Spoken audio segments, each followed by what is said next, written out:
নমস্কার স্যার। তুমি আমাদের গার্ডের মেয়ে পায়েল, রাইট? হ্যাঁ স্যার, আসলে আমার গ্র্যাজুয়েশন কমপ্লিট হয়ে গেছে আর আমি এই কোম্পানিতে ইন্টার্নশিপের জন্য এসেছি। ইন্টার্নশিপ? আর তুমি নিজের যোগ্যতা দেখে কথা বলো। এখন একজন গার্ডের মেয়ে এই কোম্পানিতে ইন্টার্নশিপ করবে? হ্যাঁ লিসেন, এটা না একটা রেপুটেড কোম্পানি, কোনো গরিবদের ধর্মশালা না যে তোমরা নির্লজ্জের মতন এখানে খেতে চলে আসবে। তুমি তোমার যোগ্যতা অনুযায়ী কাজ করো না, যেমন তোমার বাবা করে। এই যেমন ধরো চাকরের কাজ, বাসন মাজা, ঘর মোছা, এইসব।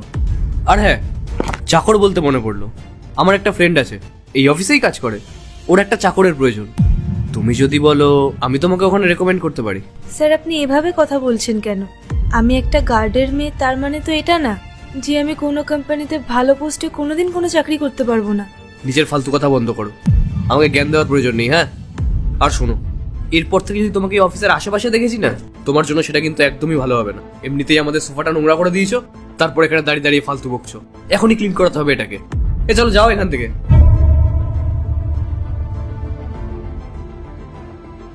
কোনো গরিবদের ধর্মশালা না যে তোমরা নির্লজ্জের মতন এখানে খেতে চলে আসবে। তুমি তোমার যোগ্যতা অনুযায়ী কাজ করো না, যেমন তোমার বাবা করে। এই যেমন ধরো চাকরের কাজ, বাসন মাজা, ঘর মোছা।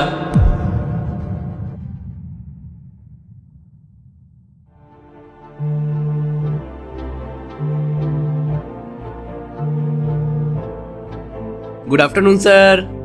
স্যার সব স্টক রেডি হয়ে গেছে, আমি কালকের মধ্যেই সব স্টক আপনার কাছে ডেলিভার করে দেবো। দেখুন, আমরা আপনার স্টক নিতে পারবো না, স্টক ক্যান্সেল হয়ে গেছে। স্টক ক্যান্সেল হয়ে গেছে মানে? হ্যাঁ, সব স্টক ক্যান্সেল করে দিয়েছে? কিন্তু কেন? যদি সব স্টক এভাবে ক্যান্সেল হয়ে যায় তাহলে তোমার চাকরিটা চলে যাবে।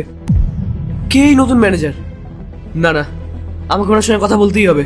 এভাবে স্টক ক্যান্সেল করা যাবে না।